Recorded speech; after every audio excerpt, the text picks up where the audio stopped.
Hello students, how are you today? Are you happy? I hope so. I hope so all students are happy and healthy. Students, welcome to Radiant Learning. जैसा कि आप जानते हैं last कुछ classes में आपने देखा होगा हमने इडियम्स को कंप्लीट किया है और एक लास्ट वीडियो जो आपने देखा उसमें मैंने आपको पार्ट ऑफ स्पीच को फिर से एक बार ढूंढना सिखाया है। तो आज की क्लास में आज जैसा कि आप जानते हैं आपने थंबनेल देख लिया होगा कि आज करने जा रहे हैं एक वोकैब का part that is called one word substitutions. One word substitutions में आपको क्या देखना होता है कि वन वर्ड सब्स्टिट्यूशंस का मतलब क्या होता है कि अनेक शब्दों का कोई एक अर्थ निकल जाए, अनेक शब्दों का एक अर्थ निकल जाए तो उसको बोलते हैं वन वर्ड सब्स्टिट्यूशन। तो अब देखो पहला वर्ड आपको ध्यान से देखना है, मैं कुछ इंपॉर्टेंट वर्ड्स लिख रहा हूं आपके जिसमें से कुछ आपको आते हैं और कुछ आपको सीखने हैं। ये आपके एग्जाम्स में देखने को मिलेंगे। कुछ वेरी इंपॉर्टेंट जो मुझे लगे कि बहुत इंपॉर्टेंट है वो सारे वर्ड्स मैं आपको डिस्कस कर रहा हूं। तो सबसे पहला वर्ड जो कि एग्जाम्स में काफी बार रिपीट होता है वो होता है इनएविटेबल। वर्ड हमारा क्या है? इनएविटेबल। तो देखो इनएविटेबल का मतलब क्या हुआ? इसका मतलब हुआ कि ऐसी चीज जिसको टाला नहीं जा सकता। ठीक है, इनएविटेबल का मतलब क्या होता है? Something that can not be avoid, जिसे टाला नहीं जा सकता। सर्टन टू हैपन मतलब होना फिक्स है, वो बिल्कुल फिक्स है होना।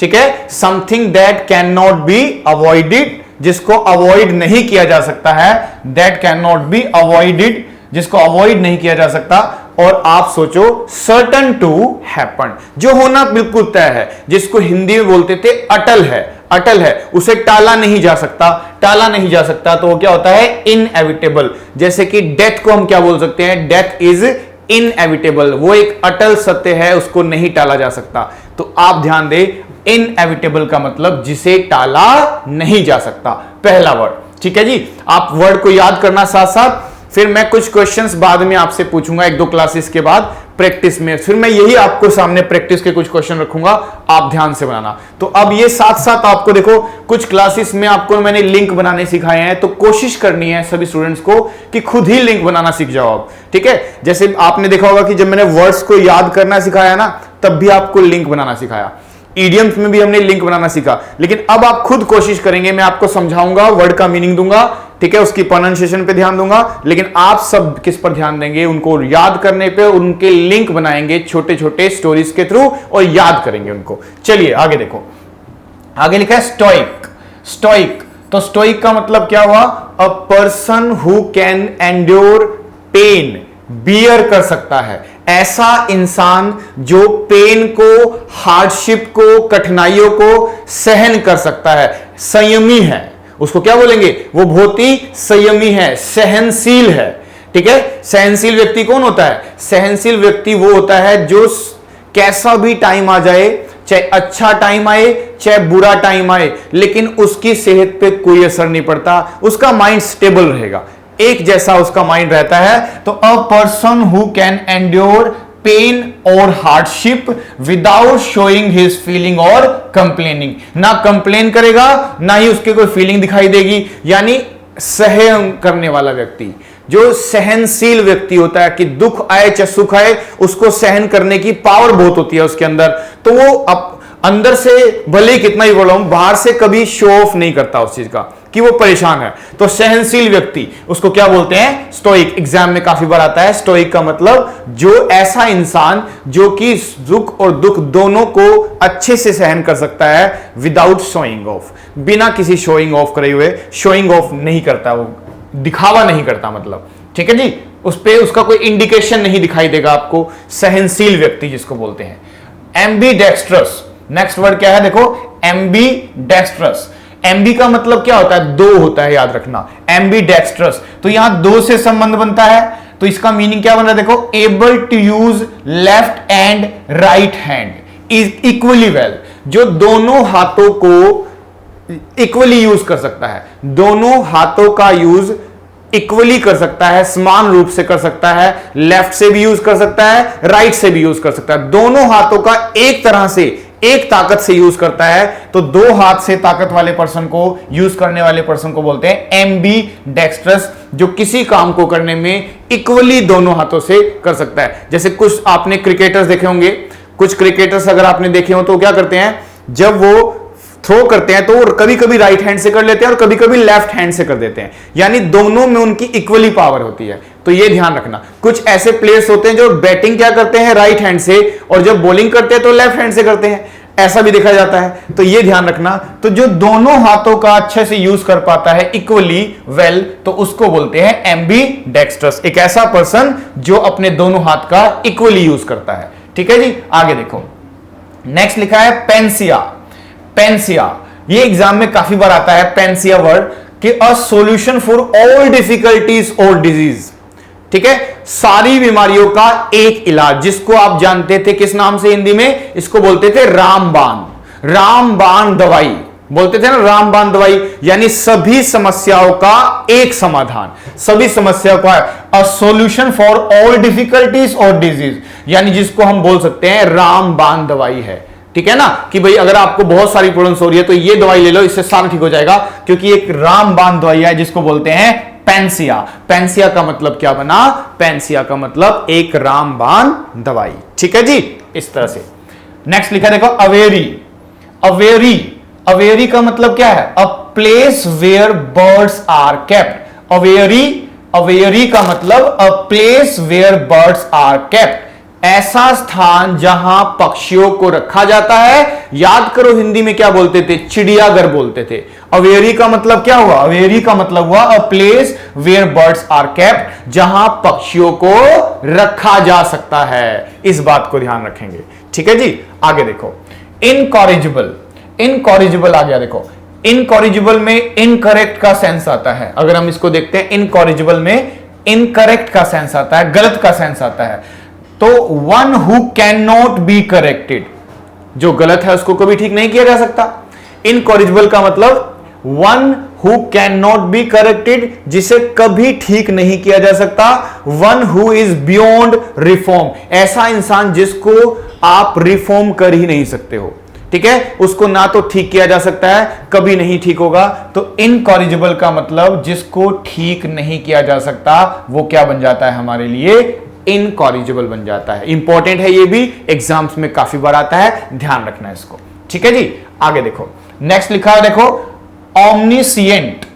क्या लिखा है, देखो ऑमनीसिएंट। ऑमनीसिएंट, इसको तीन पार्ट में याद करोगे ना, ऑमनीसिएंट।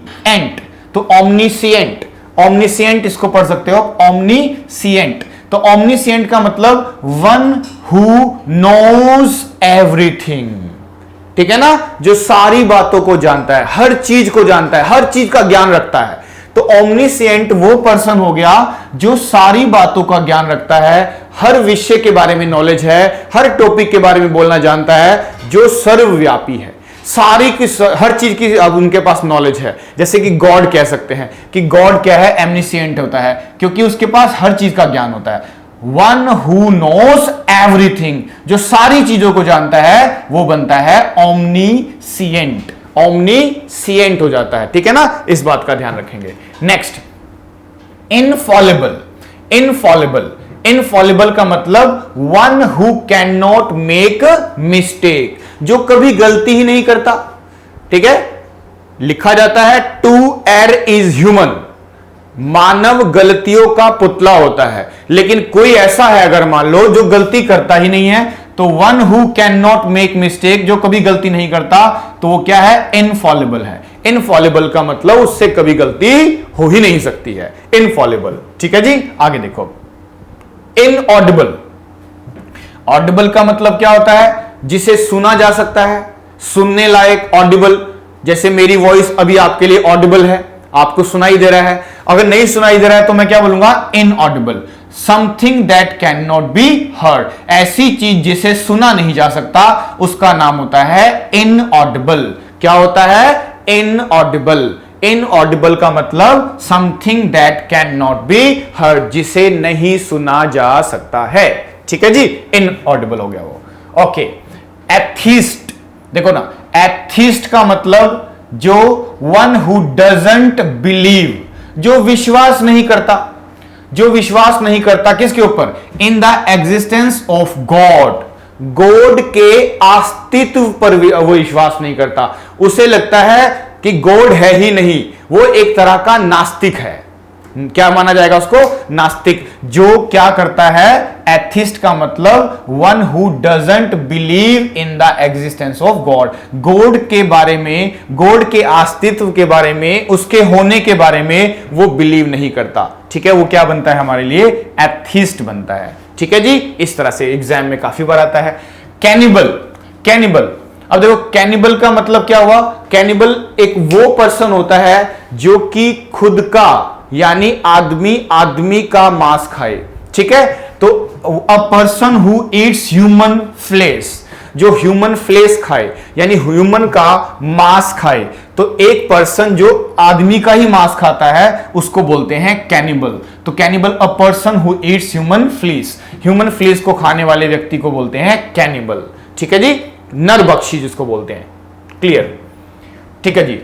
नेक्स्ट देखो, एमिग्रेंट, क्या लिखा हुआ है? Emigrant.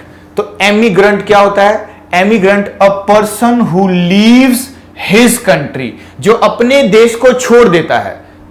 A person who leaves his own country, खुद की कंट्री छोड़ेगा, इन टू लिव इन अनदर, दूसरी कंट्री में रहने के लिए। अपनी कंट्री को छोड़ के दूसरी कंट्री में जो व्यक्ति रहता है उसको बोलते हैं एमिग्रेंट। क्या बोलते हैं? एमिग्रेंट। एमिग्रेंट का मतलब a person who leaves his country to live in another country, अपनी कंट्री को छोड़ करके दूसरी कंट्री में रहने वाले व्यक्ति को बोलते हैं एमिग्रेंट। क्या बोलते हैं? एमिग्रेंट। इस तरह से याद रखना है। ठीक है जी। आप देखो, अब जब स्टोरी बनाओगे छोटी मोटी तो एमी को अलग कर देना, ग्रेंट को अलग कर देना। ठीक है, एमी को अलग कर देना, ग्रेंट को अलग कर देना। ओके, नेक्स्ट देखो, गलीबल। नेक्स्ट वर्ड क्या लिखा है? देखो, गलीबल। गलीबल, तो गलीबल का मतलब क्या हुआ? One who is easily deceived. ठीक है, तो गलीबल से ऐसे नहीं याद आ रहा कि गड़बड़, गड़बड़ से ही थोड़ा वर्ड बन रहा होगा। आप देखो, अगर छोटा सा कोई वर्ड बनाओगे आप बाद में जाके, गलीबल, गलबल भी बोल सकते हो आप इसको, गलबल। अब गलबल का लग रहा है ना, गड़बड़ बोल रहे हैं, गड़बड़। ठीक है, जिसके साथ हमेशा गड़बड़ होती रहती है, उसको कोई आसानी से चीट करके चला जाता है। तो गलीबल का मतलब हुआ, गलबल भी बोलो, गलीबल बोलो, गलबल, गलीबल। तो गलबड़ के याद आ रहा, गड़बड़, गड़बड़। One who is easily deceived, जिसको आसानी से चीट किया जा सकता है। ठीक है, एक भोला व्यक्ति जिसको कह सकते हैं, एक भोला भाला व्यक्ति, वो क्या होता है हमारे लिए? गलीबल होता है। One who is easily deceived, easily cheated, जिसको आसानी से चीट किया जा सकता है, धोखा दिया जा सकता है, भोला व्यक्ति। भोला व्यक्ति क्या होता है? गलीबल होता है। क्या होता है जी? गलीबल। गड़बड़ से याद कर लेना इस बात को। ठीक है जी। Next, amphibian. लिखा क्या? देखो, एम्फीबियंस। तो एम्फीबियंस का मतलब वो वाले जीव हैं, वो वाले एनिमल्स हैं जो आपने देखा होगा पानी में भी रह सकते हैं वो, और लैंड पे भी रह सकते हैं। पानी और लैंड दोनों पे रहने वाले एनिमल्स को क्या बोलते हैं? हम बोलते हैं एम्फीबियन। एम्फीबियन मतलब animals that can live both on land and in water, यानी जमीन पर भी रह सकते हैं और साथ साथ पानी में भी रह सकते हैं, उसको बोलते हैं एम्फीबियंस। क्या बोलते हैं? एम्फीबियंस। चलिए आगे देखिए, autobiography, the life history of a person written by himself, यानी अपने ही द्वारा अपनी आत्मकथा लिखने वाले को क्या बोलते हैं? क्या बोला जाता है? उसको बोला जाता है ऑटोबायोग्राफी। ऑटोबायोग्राफी का मतलब the life history of a person, किसी पर्सन के बारे में कुछ लिखा गया है, लेकिन किसके द्वारा लिखा गया है? बाय हिमसेल्फ, अपने खुद के द्वारा। ऑटो का मतलब खुद के द्वारा, तो खुद के द्वारा ऑटोबायोग्राफी। बायोग्राफी का मतलब होता है the life history of a person. ठीक है, लेकिन अगर मैं ऑटो लगा देता हूं तो ऑटोबायोग्राफी, ऑटोबायोग्राफी क्या होता है? ऑटोबायोग्राफी का मतलब होता है जो खुद के द्वारा लिखी हुई स्टोरी हुई। तो ऑटोबायोग्राफी का मतलब the life history of a person written by himself, ये ध्यान रखना। ओके, फ्लोरिस्ट लिखा हुआ है, देखो फ्लोरिस्ट से फ्लावर बनता है, देखो याद आ गया। फ्लोरिस्ट इस्ट लिखा है ना, तो जब इस्ट लिखा है तो ये पर्सन होता है हमेशा, पर्सन, इसको क्या बोल दिया जाता है, पर्सन बोल दिया जाता है। तो फ्लोरिस्ट कौन सा पर्सन होता है, a person who sells flowers, एक ऐसा व्यक्ति जो फ्लावर्स को सेल करता है, ठीक है, फूलों को बेचता है। फूलों को बेचने वाले व्यक्ति को, फूलों को बेचने वाले व्यक्ति को a person who sells flowers को क्या बोलते हैं, फ्लोरिस्ट बोलते हैं, ठीक है जी, फ्लोरिस्ट बोलते हैं, ये ध्यान रखेंगे आप, ठीक है जी। आगे देखो, लेक्सिकोग्राफर, लेक्सिकोग्राफर, अब ग्राफर से भी पता चलता है एक व्यक्ति है कोई, तो लेक्सिको लिखा हुआ है, लेक्सिको, तो a person who rights and edits dictionaries, शब्दों को लिखना, शब्दों को एडिट करना, शब्दों को एडिट करने वाला, शब्दों को लिखने वाला क्या होता है, लेक्सिकोग्राफर।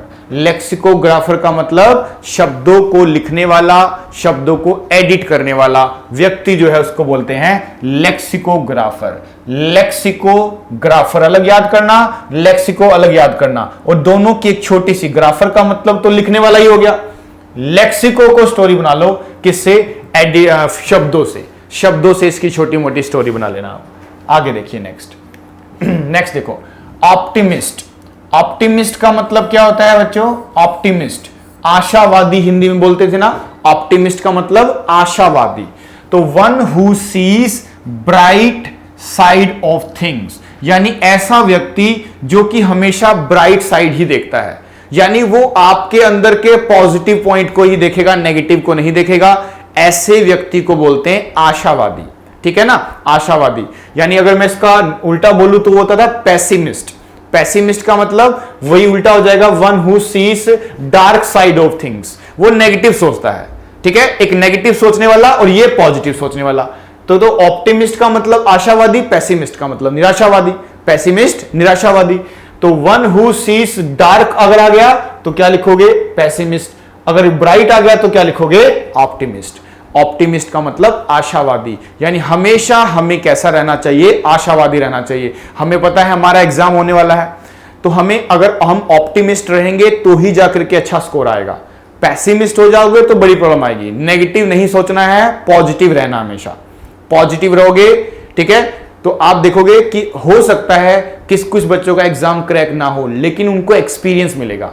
उस एक्सपीरियंस से, गलती करने के बाद ही हमें क्या मिलता है, एक अच्छा रिजल्ट मिलता है। आप में से बहुत सारे बच्चे फर्स्ट टाइम एग्जाम देंगे, ठीक है ना, तो वो एक्सपीरियंस लेंगे, उन्हें पता चलेगा कैसे एग्जाम होता है, क्या हमारा पॉइंट वीक रह गया, तो वो आपको ध्यान देना होता है हर चीज का, है ना, बड़े ध्यान से एक एक चीजों को ध्यान से पढ़ते चले जाओ, आपका एग्जाम अच्छा ही होगा हमेशा, ठीक है जी। आगे देखो, पॉलीग्लॉट लिखा है, पॉलीग्लॉट। पॉलीग्लॉट का मतलब क्या है, a person who knows and is able to use several languages, यानी अलग अलग भाषाओं का ज्ञाता, उसको बोलने वाला, उसको ज्ञान रखने वाला, जो अलग अलग कई भाषाओं का ज्ञान रखता है। तो पॉली का मतलब होता है मल्टीपल, ज्यादा, एक से ज्यादा।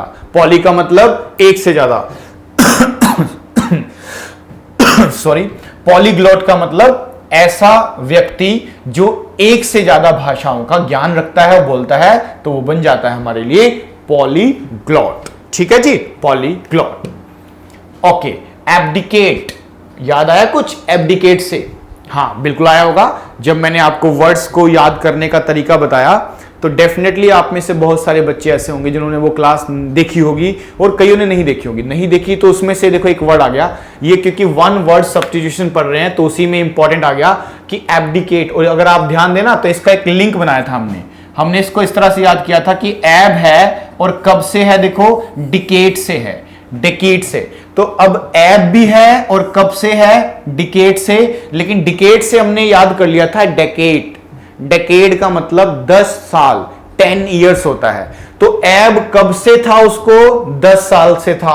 तो 10 साल का एब फाइनली उसने क्या किया, छोड़ दिया, यानी एक तरह से उसने गिव अप कर दिया, गिव अप कर दिया, ठीक है, एक तरह से उसने रिनाउंस कर दिया। और इसका मीनिंग क्या लिखा है देखो, to give up once authority और थ्रोन। थ्रोन मतलब राजगद्दी, अपनी कोई पोस्ट, कोई राजगद्दी छोड़ देना, त्याग देना किसी के लिए, वो होता है एब्डिकेट। एब्डिकेट का मतलब त्यागने से संबंधित होता है, छोड़ने से संबंधित होता है। गिव अप लिखा हो सकता है, लीव लिखा हो सकता है, रेनाउंस लिखा हो सकता है। ये बातें ध्यान रखना, रेनाउंस भी हो सकता है, रेनाउंस, लीव, गिव अप, ठीक है। गिव अप वंस अथॉरिटी और थ्रोन, भाई राजगद्दी, कोई पोस्ट वगैरह त्याग देना, छोड़ देना, ठीक है जी। क्या बनता है ये? एब्डिकेट। और याद करो, एक एब्डिकेट के बाद एक और वर्ड आया था एब्ल्यूशन, याद है? एब्ल्यूशन। देखो जिनके लिंक बनते हैं ना वर्डों के, मुझे लगता है वो नहीं भूल पाते हो आप, ठीक है। लिंक बनाने के लिए खुद को बहुत मेहनत करनी पड़ती है, ठीक है। अगर आप खुद मेहनत करोगे तो लिंक बनेंगे आपके। एब्ल्यूशन से याद आया होगा आपको, जब मैंने कभी पढ़ाया होगा आपको, तो एब्ल्यूशन से ना आपने लोशन याद किया था, लोशन, ठीक है ना। और लोशन तो नहाने के बाद लगाते हैं, तो उसका मीनिंग था नहाने धोने से संबंधित। एब था ल्यूशन, ल्यूशन से लोशन। गंगा जी में नहाने की बात हो रही थी, देखो याद करो। तो एब्ल्यूशन का मतलब स्नान, रिलीजियस बात, धार्मिक स्नान से था। और एब्डिकेट का मतलब होता है एब्डिकेट, एब्डिकेट का मतलब होता है गिव अप करना अथॉरिटी और थ्रोन को, ठीक है जी। आगे देखो, बिब्लियोफाइल, बिब्लियोफाइल, बिबिलियोफाइल। अरे ये तो एक बहुत अच्छा सा लिंक बन गया, देखो आप बना लेना। बिबिलियो, बिबिलियो, बिबिलियोफाइल देख करके, अरे वाह। जो बुक्स ज्यादा पढ़ते हैं ना, वो अपनी अपनी बीबी को लेना फाइल देख करके, उसका पूरा फाइल चेक करके, ठीक है। बिबिलियो फाइल देख करके। इतना किताबें पढ़ ली है, इतनी किताबें पढ़ ली है कि अब हर जगह पे फाइल ही फाइल दिखाई दे रही है आपको। तो आप बिबिलियो फाइल किसको बोलते हो? One who is a great lover of books, एक ऐसा व्यक्ति जो बुक्स का प्रेमी है, बुक्स रखने का शौक रखता है, उनको खरीदने का शौक रखता है, ऐसे व्यक्ति को बोलते हैं बिबिलियोफाइल, यानी one who is a great lover of books, पुस्तक प्रेमी जिसको बोलते हैं, ठीक है जी, पुस्तक प्रेमी। Okay, genocide, genocide. अब देखो साइड का मतलब आप सब समझते होंगे ना। साइड का मतलब, जैसे हम सुसाइड का वर्ड लिखते थे सुसाइड, तो साइड का मतलब एक तरह से बनता है किलिंग से, किलिंग से, मारने से संबंधित बनता है साइड का मतलब। और यहां जेनो लिखा हुआ है, जेनो से याद आएगा जनरेशन, जेनो से जनरेशन, जेन लिखा हुआ है इसमें, जनरेशन। तो एक पूरी जनरेशन को, एक पूरे ग्रुप को मारने वाला जो सिस्टम है उसको क्या बोलते हैं? Genocide. The murder of a whole race और ग्रुप और जनरेशन, एक जनरेशन, ग्रुप, रेस को मारना का जो प्रथा है उसको क्या बोलते हैं? जेनोसाइड बोलते हैं उस सिस्टम को। सुसाइड का मतलब खुद को सुसाइड कर लिया, जो खुद को मारते हैं। और जेनोसाइड का मतलब जो जनरेशन को मारने की बात होती है, ग्रुप को मारने की बात होती है। तो जेनो से याद आ जाएगा आपको ये, ठीक है जी। इनविजिलेटर, देखो इनविजिलेटर, इनविजिलेटर आपने देखा भी होगा जब आप एग्जाम देने जाते हैं, तो आपका जब एग्जाम होता है तो आपके चारों तरफ क्या होते हैं? कुछ टीचर्स होते हैं। उन टीचर्स को ही बोलते हैं, एग्जाम में निगरानी रखने वाले टीचर्स जो होते हैं, इनविजिलेटर बोलते हैं उनको, ठीक है जी। उनको बोलते हैं इनविजिलेटर, जो ड्यूरिंग द एग्जामिनेशन आप पर ध्यान रखते हैं कि आप चीटिंग ना करो, ठीक है। बच्चे फिर भी चीटिंग कर लेते हैं, लेकिन अब नहीं चलेगा। अब आपका हाई लेवल का ऑनलाइन एग्जाम है, तो अब ऐसा नहीं चलेगा, ठीक है। तो इनविजिलेटर का मतलब होता है a person who supervise during the examination, examination के द्वारा जो आपको क्या करता है? सुपरवाइज करता है, आप पर निगरानी रखता है, ठीक है। उसको क्या बोलते हैं? इनविजिलेटर बोलते हैं, ठीक है जी। आगे देखते हैं, ठीक है। आगे देखो, अब क्या लिखा है? Irrevocable, irrevocable. अब देखो इरेवोकेबल का मतलब क्या होता है? That which can not be called back, जिसको वापिस नहीं लाया जा सकता, ठीक है। कुछ चीजें ऐसी होती है, जैसे किसी इंसान की अगर डेथ होती है तो उसको वापिस नहीं लाया जा सकता। तो that which can not be called back, जिसे वापिस नहीं बुलाया जा सकता, ठीक है, उसको बोलते हैं इरेवोकेबल, ठीक है, इरेवोकेबल। ये ध्यान रखना। Okay, next, kleptomania, kleptomania. Kleptomania, जैसे मैनिया का मतलब जानते होंगे सब आप, मैनिया का मतलब होता है पागलपन, ठीक है, एग्जेसिवनेस, आप कह सकते हो किसी चीज का अति हो जाना, ज्यादा हो जाना, ठीक है। तो अगर मैं देखता हूं मैनिया, तो इसका मतलब पागलपन से बनता है kleptomania, a person with strong desire to steal, एक ऐसा पर्सन जिस पे इच्छा है चोरी करने की, एक तरह की चोरी करने की बीमारी, ठीक है, उसको क्या बोलते हैं, क्लेप्टोमेनिया, जिसमें चोरी करने की सनक होती है, कि चोरी करने का मन करता है, तो उसको बोलते हैं क्लेप्टोमेनिया। तो क्लेप्टोमेनिया का मतलब चोरी करने की सनक, a person with strong desire to steal, चोरी करने की सनक को बोलते हैं क्लेप्टोमेनिया। क्या बोलते हैं, क्लेप्टोमेनिया। मैनिया का मतलब अति होना, ठीक है। आगे देखो, एमनीजिया, अब लिखा है एमनीजिया। एमनीजिया का मतलब क्या होता है, अ पार्शियल और total loss of memory, memory का थोड़ा लॉस या पूरा लॉस, ठीक है, दोनों। तो एमनीजिया का मतलब होता है, एमनीजिया, नीजिया एक ऐसी लड़की थी जिसकी मेमोरी लॉस हो गई थी, आप ऐसे याद कर लो इसको, एमनीजिया, नीजिया से याद आता है लड़की का नाम, इसको याद कर सकते हैं इस तरह से। एमनीजिया का मतलब एक ऐसा पार्शियल या फिर टोटल लॉस ऑफ मेमोरी, ठीक है, जिसकी स्मरण शक्ति बिल्कुल चली जाए, याददाश्त चली जाए, तो क्या बोलते हैं, एमनीजिया। तो ये एक ऐसी बीमारी हो गई जिसमें इंसान भूलना शुरू कर देता है, ठीक है, उसकी जो एक तरह से मेमोरी है वो धीरे धीरे लॉस हो जाती है। बाइलिंगुअल, जैसे आपको लेक्चर पढ़ाया जाता है तो बाइलिंगुअल पढ़ाया जाता है, दो भाषाओं में, ठीक है, दो भाषाओं में, हम लोग इंग्लिश और हिंदी दोनों में ही डील करते हैं ना। तो बाइलिंगुअल का मतलब a person who can speak only 2 languages, जो दो भाषाओं में बोलता है, ओनली लगाने की जरूरत नहीं है, जो दो भाषाओं में बोलता है, दो भाषाओं में लिखता है, दो भाषाओं में समझाता है, जहां दो भाषाओं की बात होगी, जहां दो भाषाओं की बात होगी उसको लिखा जाता है बाइलिंगुअल। बाइलिंगुअल का मतलब द्विभाषी, हिंदी में क्या बोलते थे, द्विभाषी, ठीक है जी। आगे देखो, आगे लिखा है एडिबल, क्या लिखा हुआ है देखो, एडिबल। एडिबल का मतलब ऐसी चीज जो कि खाने लायक है, जिसको खाया जा सकता है, a thing fit to be eaten, जो खाने लायक चीजें होती हैं वो क्या होती है, एडिबल होती है। एडिबल का मतलब ऐसी चीजें जो खाद्य होती है, इटेबल थिंग्स होती है, क्या बोल सकते हैं, इटेबल थिंग्स। तो एडिबल का मतलब इटेबल थिंग्स है, a thing fit to be eaten, जो खाई जा सकती है उसको बोलते हैं, जिसको खाद्य बोलते हैं हिंदी में, ओके। आगे ग्लूटन लिखा हुआ है, ग्लूटन।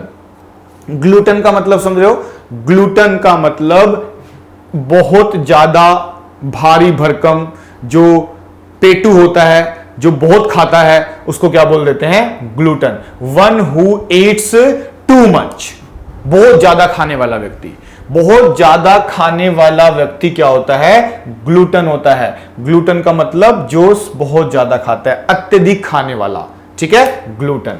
आगे देखो, पोर्टेबल। पोर्टेबल, अब पोर्टेबल का मतलब क्या है, वाटर से रिलेटेड बन गया ये, safe to drink, safe to drink, पानी से संबंधित बन गया ना पोर्टेबल।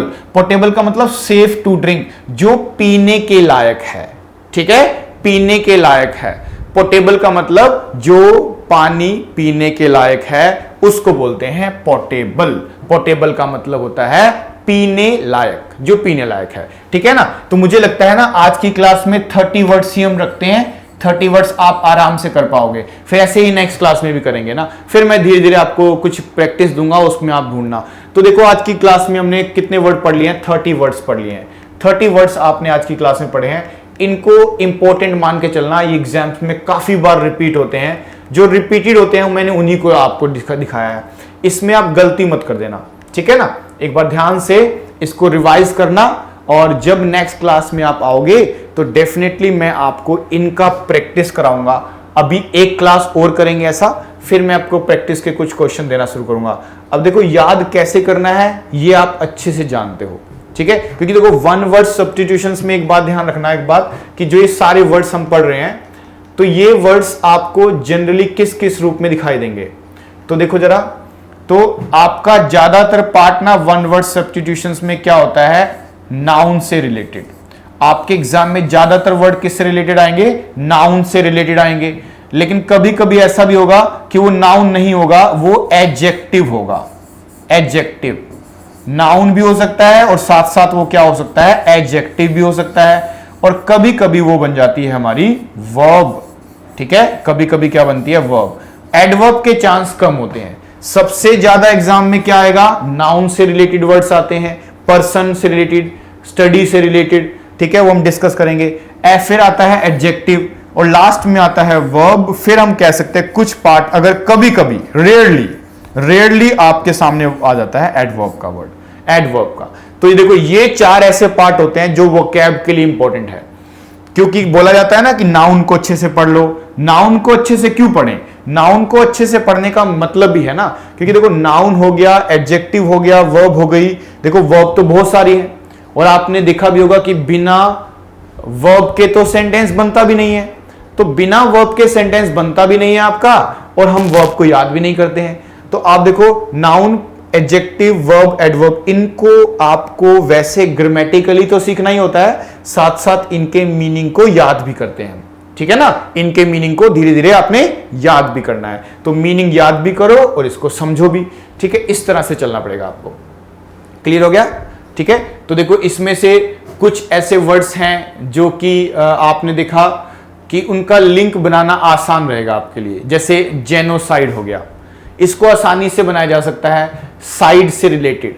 ठीक है, साइड का मतलब आप याद कर सकते हो, जिसका मतलब किलिंग होता है, और जेनो से याद आ जाएगा जनरेशन, ग्रुप। तो ग्रुप को मारना, ठीक है, पूरे ग्रुप को मारना, एक पर्सन के लिए नहीं लिखा जाता है इसको। और जिसका लिंक अच्छा बिब्लियोफाइल बन सकता है कि किसी जो एक बहुत सारी बुक्स पढ़ने के बाद वो करता है कि बिब्लियोफाइल देख करके, बिब्लियोफाइल, बिब्लियोफाइल देख करके, कि बीबी को हम सिलेक्ट करेंगे फाइल देख करके, यानी कि इतना बुक्स पढ़ा है कि उसको फाइल ही दिखाई दे रही है। तो शादी करते समय भी बीच में बुक्स को लेके आ रहा है। तो पुस्तक प्रेमी के लिए इसका भी एक अच्छा लिंक बन जाएगा। अच्छा, एब्डिकेट का तो पहले से लिखा हुआ था आप लोगों ने कि एब है, डिकेट से है। ठीक है, और कौन सा लिंक बन जाएगा आपके लिए? और है कोई जिसमें अच्छा लिंक बना दे? बाकी में आई थिंक बनाने की नीड नहीं है अभी। ठीक है, ये कॉमन यूज वर्ड है, बट आपको पता होना चाहिए एक कि किस तरह से इसको याद करना है। ठीक है ना, तो आज मुझे लगता है इतना करते हैं, और नेक्स्ट क्लास में फिर से हम 30 वर्ड्स डिस्कस करेंगे। तो धीरे धीरे आपके वर्ड्स बढ़ते चले जाएंगे, और फिर हम कुछ एग्जाम स्टाइल के पेपर भी सॉल्व करेंगे लास्ट में। ठीक है ना, और जिन बच्चों ने अभी तक पुरानी वीडियोस नहीं देखी है, देख लेना, क्योंकि ना आप में से बहुत सारे स्टूडेंट जैसे मिलते हैं कई बार ऑफलाइन में पढ़ाते हुए, वो सोच रहे होते हैं कि हम ना बाद में इकट्ठा देख लेंगे। इकट्ठा नहीं चलता है। आपको ये मान के चलना है कि आपकी 8 से 9 की क्लास है इंग्लिश की। ऐसे ही जो टाइम दूसरे टीचर्स के भी हैं, उनको भी ध्यान देना है। जिस 6 बजे से लेके 10 बजे तक की क्लासेस है वो देखो। ठीक है, अब जिसका जो पॉइंट है वो वीक वो उसको देख रहा है। लेकिन जैसे मेरी क्लास का टाइम कितना बजे है? 8 से 9। तो आप ये सोचो कि बाद में इंग्लिश कर लेंगे, पहले बाकी सब्जेक्ट। ऐसा गलत कर रहे हो आप। ऐसा नहीं होता, एक साथ नहीं देखी जा सकती वीडियोस। ठीक है, अब मैं सोचूं कि मैं एक दिन में सारा पढ़ा दूं आपको, तो पॉसिबल है क्या? ऐसा पॉसिबल ही नहीं है। एक दिन में ना तो पढ़ाया जा सकता है, ना ही एक दिन में पढ़ा जा सकता है। आराम से रिलैक्स होके 30 वर्ड्स पढ़ो, ग्रामर के 2 रूल पढ़ो, 4 रूल पढ़ो। बूंद बूंद से सागर भरता है, मत भूलो इस बात को। ईंट ईंट से महल बनता है। ठीक है, ऐसा मत सोचो कि एक साथ सब करना है। आराम से धीरे धीरे स्टेप बाय स्टेप सारे पढ़ो आप। 3-4 घंटे की क्लासेस होती है, आप बड़े आराम से इसको पढ़ो। ठीक है, तो मिलते हैं नेक्स्ट क्लास में एक पॉजिटिव एटीट्यूड के साथ। नेक्स्ट क्लास में मिलते हैं। Till then, good bye.